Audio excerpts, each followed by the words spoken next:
Everybody, I would love to introduce you to the wonderful Charmian Johnson. So, this session is titled Beyond Self-Doubt and Imposter Syndrome, the Nervous System Advantage. And I would love now to hand over to the wonderful Charm. Thank you, Beck. Hi, everybody. So there's a lot to get through, so I'm going to cut straight to the chase. Now, what I want to share with you over the next 25 minutes or so is knowledge that I really wish I'd had at the start of my career. This knowledge will help you at any stage of your career, but I think it's particularly helpful at the very start. Self-doubt, imposter syndrome, that feeling of not being good enough. So many high achieving women experience these things. But it's not just a mindset problem, despite what you might have been told. And it's certainly not a lack of ability. It's actually a nervous system response. It's your biology. And understanding that has changed everything for me. So this isn't just another session about thinking more positively. It does go deeper than that. And by the end, what I really hope is that you'll understand yourselves differently. And I'll also give you some practical techniques that you can use when you're in sort of stressful situations, whether it's before a meeting, a presentation, or even if you just start to incorporate them as daily practices. But you'll be able to use them straight away after this session. So just a quick intro about me, really, because you might think, what on earth is a former pensions lawyer? Been in the legal industry for nearly 30 years. What on earth am I doing on this session today, talking to you about your nervous system and the nervous system advantage? And really, it came about because I had some challenging family issues. So I lost my alcoholic brother at the start of the UK lockdown. So May 2020, sadly, my brother pretty much drank himself to death. And he just had health problems and passed away from those. He was in the middle of a divorce from a sister-in-law. So lockdown had a lot of challenges for many people, but for addicts, it meant he couldn't go to meetings, AA meetings. He couldn't go to the office to distract himself. So it was like a car crash in slow motion. It was really awful. And my parents' behaviour was very strange. Long story short, because I know we've got a lot to get through in the next sort of 20 odd minutes, they displayed quite narcissistic traits and they seemed to care more about what strangers thought than supporting the family. It really meant that ultimately I've now gone no contact with my parents. Sadly, it wasn't something I decided lightly, but it's for self-preservation. And so grief, confusion, and all this stuff, while still being a law firm partner, led me to think I need to know what's just happened here. Maybe it's an analytical mind, I don't know, but I started looking for an online community, started doing some trauma-informed coaching, really for me.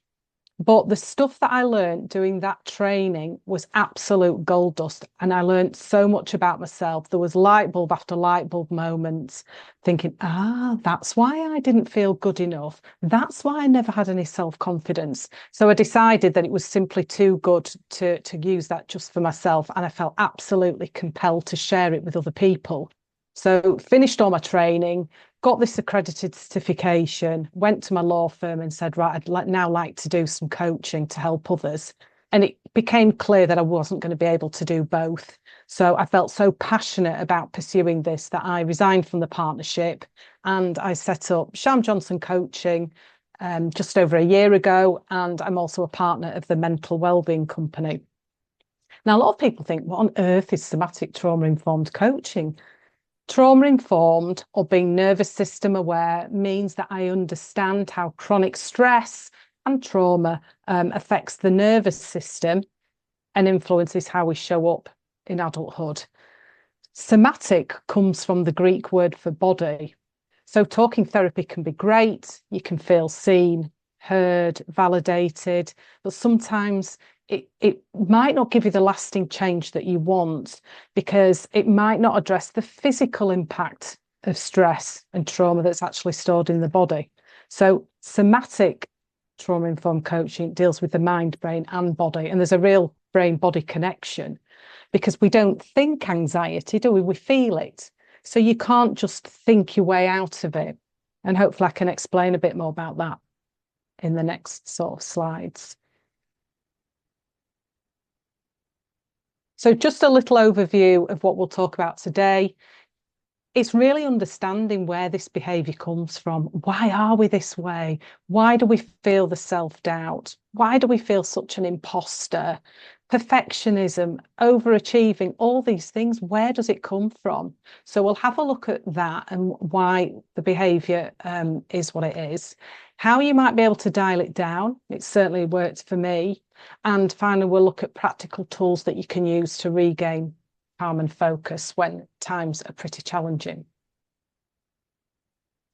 So this is a good visual, and it's a real practical example, I think, this, to really sort of demonstrate the link between brain and body. So imagine you're about to go on stage to deliver this presentation to a really full auditorium. So you're just sat in the wings, waiting for the delegates to start filtering back into the main room. They've had the coffee now. Soon they're all going to be sat in those chairs, all looking at you, just waiting for you to deliver your talk. Now, you know that when you're going up to deliver that talk, that there's no real threat. It's not life or death. There's no lion that's about to jump out at you and eat you. Logically, you can think that, and you can think, you know what, even if I fluff a few lines, I'll be okay. It's not a survival situation. But actually, your body is telling a different story. Your body starts becoming anxious, agitated. You start to feel like anxious, don't you? And to be honest, you're thinking, thanks a lot, body, but this anxiety really isn't helping at the moment. And it's actually true that we're less intelligent when we're stressed, because the emotional part of the brain is very much in the driving seat when you're stressed, whereas the rational, logical thinking part of your brain has been relegated to the back seat. So as I said, very unhelpful. So how then do you get a message to your nervous system to say, do you know what, the environment's safe, that it's absolutely fine? But as I said, you can't think your way out of that. So you have to send some sort of signal of safety to your nervous system to say we're okay. And by way of a quick example, engaging your senses is one way of doing that. So right now, feel your feet on the floor, feel your seat bones in your chair. You might feel your back against the backrest of your chair. And what that does is it moves you out of the emotional part of your brain, back into the front part of the brain, and everything starts to calm down. So it's a really good technique to use when you feel activated. And indeed, if there's anything we talk about today that makes you feel a little bit activated, you can come back to this at any point. Feel your feet on the floor, look around, really notice what's around you, what can you touch? And as I said, it will bring you back into the rational thinking part of your brain. And who knew, but you can't generally think a negative thought when you're engaging your senses. So just remember that little practice in case you feel anything activating. So what's really going on then? I keep talking about it being a biological response. It's around a nervous system response. And I think understanding the way your nervous system works is really the first step in understanding why you behave a particular way, why you might react rather than respond a particular way. And also, when you have that awareness, it's what you can do about it to get back to that calm, focused state, back into the front part of your brain. So if you look at this in what we call the traffic lights of tolerance, in the green zone at the bottom, this is where your confidence sits. This is where you're in the logical part of your brain. Everything feels relaxed. Shoulders are relaxed. Your jaw's not clenched. Nervous system feels safe. There's no threat detective, real or perceived threat.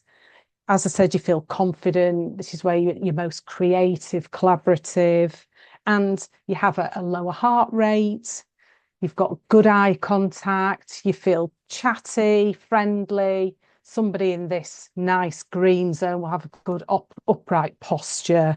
As I said, chatty, friendly, and good eye contact. Now, if at some point your nervous system thinks, oh, I detect some sort of threat, and it can be a real threat, maybe a bus is coming at you and you need to move out of the way, but most of the time it's a perceived threat. So maybe you're about to do a talk or a difficult meeting or have a tough conversation. Somehow your nervous system thinks, oh, don't like this, I can detect a threat, real or perceived. And what it starts to do is move you up into the fight-flight zone, the amber light, and it starts to get your body ready to fight or to run away. So you can start to feel this energy inside. People might feel a bit edgy. They might start to feel like they're sweating a little bit. Heart rate goes up, blood pressure goes up. All the blood flow goes to your limbs because it's the body getting you ready to either run away from the threat or to fight it. So people in this state might present as speaking a lot louder. They might present as leaning forward, anxious, maybe tearful, irritable as well, because that's all the stress hormones are being pumped around your body, the cortisol, the adrenaline, again, to gear up to fight or to run away. And somebody in this fight-flight state can often present with overworking. It could even show up as micromanaging somebody. And very often we might have this comparing part of us that shows up, oh, I'm not as good as them. So all this is going on whilst your body's perceiving this threat. Now, if the nervous system thinks, right, well, the threat's still persisting, you haven't been able to outrun it, you haven't been able to fight it, this threat is continuing, it moves you up into the red part of the traffic light, so the freeze zone. This is a really protective state. And whereas the fight flight is very much about energy in the body to fight or flee, the freeze zone is very much a very protective state and a conservation of energy. So it's low energy. It's almost the nervous system saying, do you know what, fellas, we're going to sit this one out in the hope that if we play dead, the threat will just walk by or it'll retreat. And sometimes people pleasing can show up in this state. There might be procrastination. You might appear to be very indecisive. There might be a real sadness in this state. Depression can show up in the freeze zone. Somebody might look present in person, but a bit of a glazed look, maybe a little bit checked out, numbed out. And it can be taken as someone being lazy or even disorganized, but actually the freeze zone is a very exhausting state. So despite the low energy mode, it's still exhausting. And I think when you understand this, you can start to track your nervous system, and it should be a fluid dance. We don't want to be Zen-like all the time. We want to feel alive, don't we? But humans haven't been able to evolve at the same rate as modern society. So whereas this should be a fluid dance, we actually get stuck in the red and the amber lights, which means that these hormones, stress hormones, are being pumped out non-stop, and they're not built to be pumped out except for short, sharp bursts. Having all these hormones coursing around your body for any length of time leads to inflammation in the body and ultimately can lead to physical ailments. So I think that's really important to understand, because knowing this and understanding yourself better means that you have an awareness of when you're shifting states and steps you can take to help move you in and out of these stress states, and ideally back to green. Green's where confidence lives, remember. So every time you're in fight, flight and freeze, the emotional part of the brain is very much running the show. And it's interesting, isn't it? We feel first. We don't think first, we feel first. So if you can calm the body, you can calm the mind. And we'll come on to some techniques later on. And I think the other interesting point with the nervous system is two people can respond quite differently. So by way of an example, two people might be in a minor car accident. One person might think, well, it wasn't very pleasant, but it's only minor. It's very inconvenient. but goes about the day. It doesn't really give it much thought. The other person might find themselves waking up in the night thinking about it, or they might feel quite anxious getting into another car. And I think that's because how we respond to events depends on our own biology. It depends on our coping strategies, our resilience, and past experiences all play a role here. So that's really worth remembering. And what, as I said, what you want this to be is a fluid dance. Now, you automatically will go into fight, flight, and freeze, but you have to be taught how to get back to green. I was never taught. So again, we've got some great tools and techniques that I can show you later on towards the end. And when you're in the green zone, of course, all your cells are in growth mode. We lose so many cells every day. You want them to be in growth mode. But when they're in fight, flight, and freeze, all your cells are in protective mode. So it's just something else to think about, and why stress can really lead to some physical conditions. So just to continue that then, so the point to make here is that a lot of parts of us show up when we're under stress. The green zone, we're good, we're confident, we're playful, we're optimistic, collaborative, creative, all the good stuff in green. But whenever you're in fight, flight, and freeze, just remember the nervous system is always working really hard for you, because all it wants to do is to keep you safe. The brain's number one job is to keep you alive. And up until this point, it's done a really great job because you're here, you're alive. So anything that's unfamiliar to the brain can seem risky. So it doesn't really like that. But as I said, the nervous system is always working for you, trying to move you away from pain, danger, and ultimately to keep you alive. So there's a reason for these behaviours. It's not just who you are. It's not because you're weak. It's not because you're broken. And if it's not just who you are, then there's a possibility to change what might be keeping you stuck, which I always think is really good to know that there's hope of change. So as I talk through some of these, you'll probably recognise yourself in some of these, or maybe some colleagues or even some loved ones. So they might start to feel a bit familiar.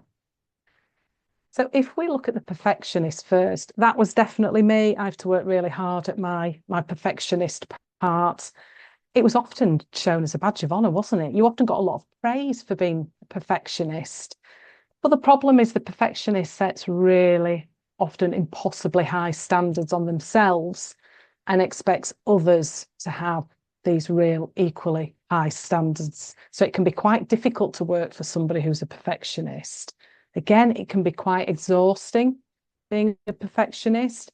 It's never really about the work, having perfect work. It's really about keeping you safe and reducing the risk of criticism or perhaps failure. The nervous system thinks that might be just too unbearable. It might unleash some unprocessed emotions, and it doesn't think you can handle it. So the perfectionist might try and make its environment safe and certain, but the thing is, with a perfectionist, the bar always moves. So again, stressful, and you often work twice as hard, twice as long, because you want it just to be perfect. Now, the people pleaser, this is quite a common one, and they are often the most valued member of the team, aren't they? They're the ones that always put their hand up for things. They'll always go the extra mile. They'll always pick up some work if somebody else is too busy. And ultimately, they're saying yes to keep the peace. So it comes at a cost. They end up taking on too much, because maybe in the past, upsetting or disappointing someone actually had consequences. So the nervous system keeps being helpful long after that event. So again, the people pleaser is trying to keep everything safe and certain, but creating more stress as well because they're taking on too much.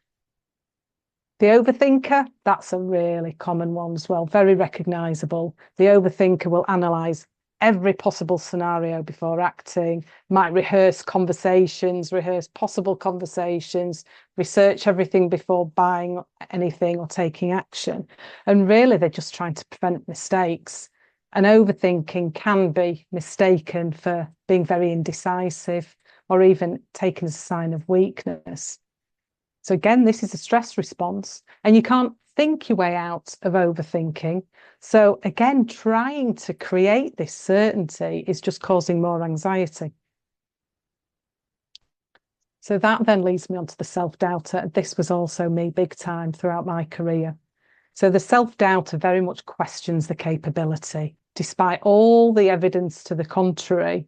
So promotions, qualifications, certain accolades, they just don't quite land, do they? They think maybe I've got here just because I've been lucky, or I'm not as capable as they think I am. And really, this is a protective response. Staying under the radar feels safer than being more visible. So the less visible you are, which means not putting your hand up for opportunities, the less scrutiny there is, less chance of being found out.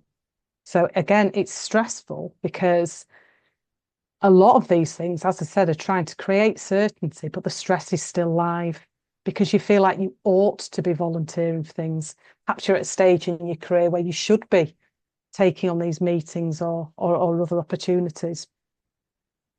The controller or the micromanager. So this is an interesting one. The micromanager will micromanage work. Sometimes they just won't delegate it at all. Again, this is like a nervous system response.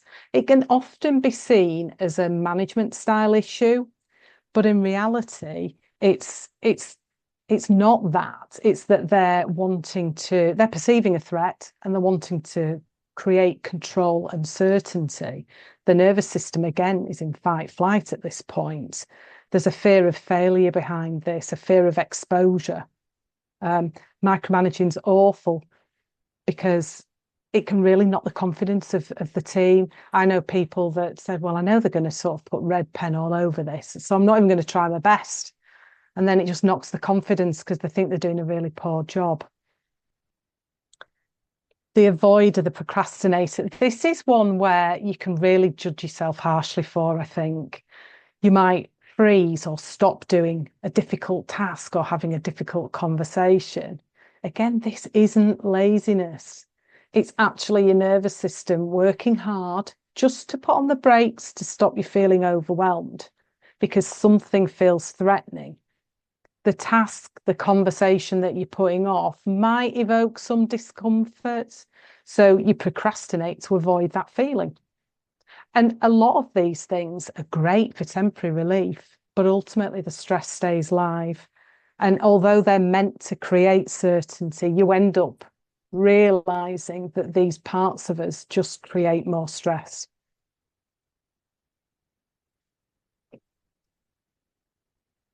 Hopefully you're getting the message now that these are protective behaviours. They're not personality flaws. At some point in the past, this behaviour made sense. It could have been childhood. It could have been in an early relationship. It could even have been in a past workplace. So the behaviour made sense at some point in the past. It's just that it's not much fun to have them around now. Even though the nervous system comes with the most loving of intention for you to move you away from pain and danger, they're not much fun to have around, are they? And I think the instinct is very often you feel angry towards these parts of you that show up, the perfectionist, the imposter, feel the fear, do it anyway, ignore it, tell it to F off. But the refreshing approach and the way of working with your system rather than against it is to get curious and befriend it.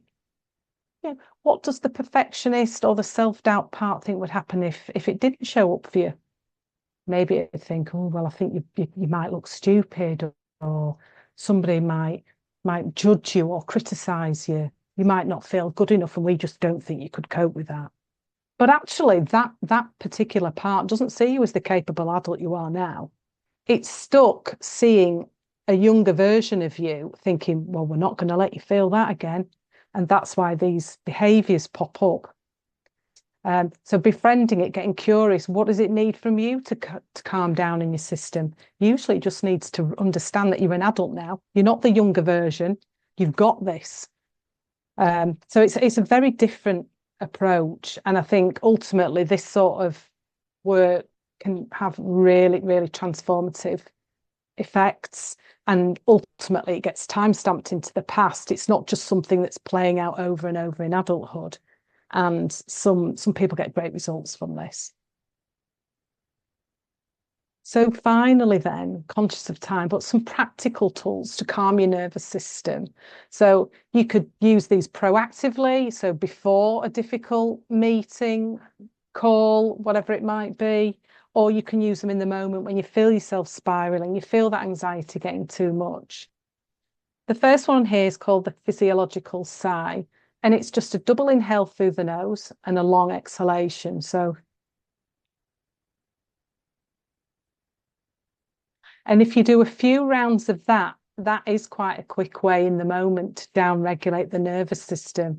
Um, Sometimes that reminds me of, you know, when people are crying almost uncontrollably and they sort of go, that's the body just trying to down-regulate the nervous system. This is similar. And if you were having a long exhalation and there really was a real threat, you wouldn't be able to breathe like that.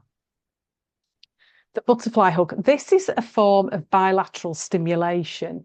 And it's hard to do the butterfly hug really in an office, because who wants to sit there doing this? But what you can do instead of that is you can put your hands just on your legs. I'll put them on here just so you can see what I'm doing, but you would just place your hands on your legs, on your thighs, and you could do it under a desk. You could do it whilst you're in a meeting, on a call. And if you just tap your legs left and right, it's a form of bilateral stimulation, which is using both hemispheres of the brain, which again just promotes this sense of well-being and supports the nervous system just regulating and calming down back to that calm, focused green zone.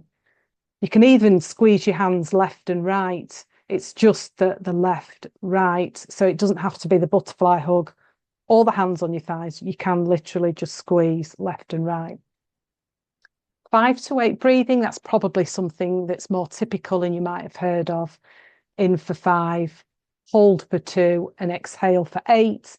Again, if you were breathing in this controlled way and there really was a threat, this wouldn't be possible. You'd have much faster heart rate, you'd be shallow breathing, you wouldn't be doing long exhalations if there really was a lion about to eat you. Engage your senses, we talked about that earlier.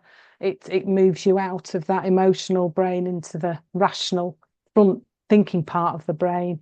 And it can be as simple as having your favourite perfume on your desk, or I often used to have like a little scented balm on my desk, and I just used to take some inhalations of that. So you don't have to engage all of your senses. You can do, but you can just engage, say, your sense of smell, and that also helps move you out of the emotional part of your brain.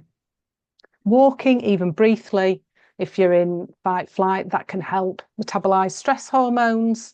Again, that's probably one that you're all quite familiar with, helps you calm down. And co-regulation with a person who is calm, regulated, even a pet, they are amazing co-regulators, and it can really help settle your own system.